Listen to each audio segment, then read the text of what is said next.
Mohamedou Baka est un chef de chasseurs. Longtemps, ses hommes et lui ont vécu dans l'ombre. Désormais, il parade en pleine lumière.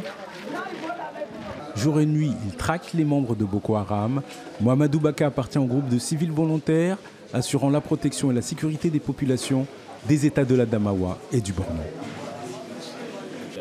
Nous avons intercepté ce fusil des mains de personnes qui ne sont pas d'ici et surtout sont peu recommandables.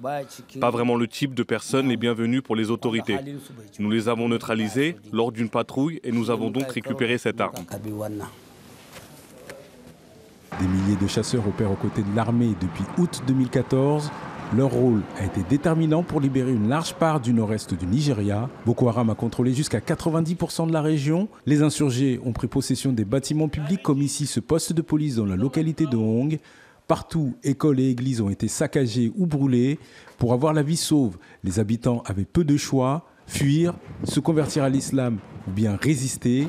Les chasseurs traditionnels ont opté pour le combat et aujourd'hui encore, ils patrouillent dans chaque recoin, mettant au service de l'armée leur fine connaissance du territoire. Grâce à eux, Boko Haram a été poussé hors de la majorité des villes et des villages et des membres du groupe armé seraient retranchés dans quelques poches, notamment dans la forêt de Zambiza, une zone familière pour ces chasseurs.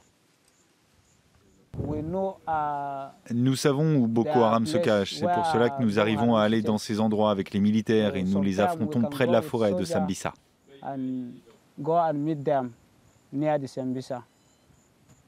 Selon les chasseurs, les membres de Boko Haram seraient toujours présents. Ils se cacheraient dans les montagnes entre le Nigeria et le Cameroun, se réfugiant dans les grottes le jour et attaquant certains villages la nuit.